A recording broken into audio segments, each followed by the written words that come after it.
LeBron James missed a 34-footer with 10 seconds left in last night's overtime loss to the Kings. James was 0 for 2 with no points and no assists in overtime. So on the other hand, Kevin Durant scored 16 of his game-high 33 points in the fourth and rallied the Warriors to a 10-point win over the Hornets. So with that, we asked you guys on Twitter, who would you rather have with the ball in closing time, LeBron or KD? The results are in. 51%, it was a close one, say they want LeBron. Who would you want, Max? Well, they got it right. And the answer is clearly LeBron, but I understand why it's confusing for some people. Because when you say closer, you expect the ball in your hands, and that means that you score. Now, in this year's finals, Kevin Durant will probably have the ball in his hands, and he'll probably score, and they'll probably win. That doesn't make him a better closer than LeBron James. The real definition to me of a closer is who makes his team better in those moments. Whether it's by shooting the ball, passing the ball, setting a screen, playing defense, blocking a shot, getting to the free throw line with a jacked up wrist and hitting one to ice the game. Stephen A., if only there was a perfect test case, a perfect one, where we could compare LeBron and Kevin Durant and see who's the better closer. Oh, there is? You and I saw each other there in Game 7 of the Western Conference Finals and of the Finals. Both Kevin Durant and LeBron James were in the exact same position, playing the same position against the same team. The greatest ever regular season 73-win Golden State Warriors team on the road at Golden State. Game 7, waning minutes, one-possession game. Kevin Durant could have been the closer. He was not. His team lost. LeBron James had a chance to be the closer. Yes, Kyrie Irving also balled. There are other players involved. Of course, that's part of LeBron James' genius and excellence as a closer. Get the ball to the hot hand. Do what you have to do. But it was LeBron James's block. It was icing the free throw at the line. It was his influence on his team that allowed them in the same exact predicament. One-possession game, closing minutes, fourth quarter, on the road against the exact same team in the same arena. LeBron James got it done because he's the one you want closing the game out, and that's why he is the reigning NBA champion. The person that closed the game was Kyrie Irving with that big-time three. That's number one. Number two, here's the reason that I disagree with your premise. We all know that LeBron James is the best player in the world because he brings the total package in terms of his ability to pass the ball, defend, all of this other stuff. I don't know if anybody's noticing, I can't believe I'm saying this, Kevin Durant can defend too.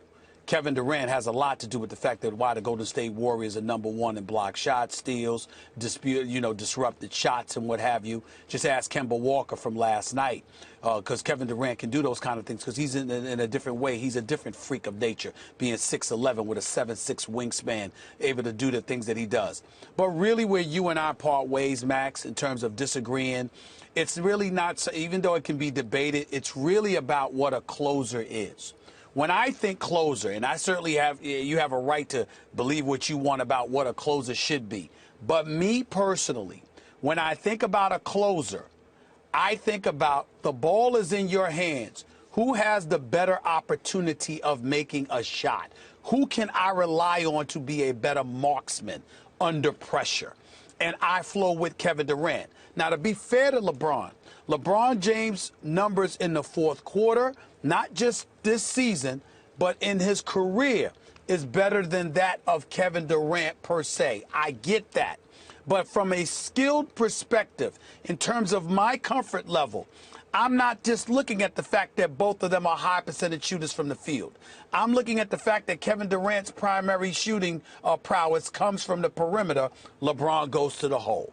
I'm thinking about that. Then I have to think about your free throws. Kevin Durant is a career 88% shooter from the free throw line. LeBron is at 74%. LeBron is not reliable from the free throw line. He has made clutch free throws on many, many occasions, and he deserves credit for that. But he's also missed in the clutch on occasions as well. He's not a reliable free throw shooter the way Kevin Durant is money from the free throw line. From the three-point line, Kevin Durant's a better shooter than LeBron. And obviously because of his height and his length, he can get shots off. Now, LeBron has graduated to a point where he's more aggressive than he used to be, and Kevin Durant still has to get to that point because we know that he wasn't in Game 6 and we know that he wasn't in Game 7 last year. So your point is accurate. But for me, when I think closing, Max, I think about your skill set and what your skill set allows you to do. I think that LeBron is a spotty shooter. I consider Kevin Durant a marksman. And because he's a marksman, not just from the perimeter, but also from the free throw line, and the fact that he has a 6'11 frame with a 7'6 wingspan, that he could get his shot off against anybody, I would say to you, I believe that last night was indicative. LeBron James launches an ill-advised three-point shot that flails off.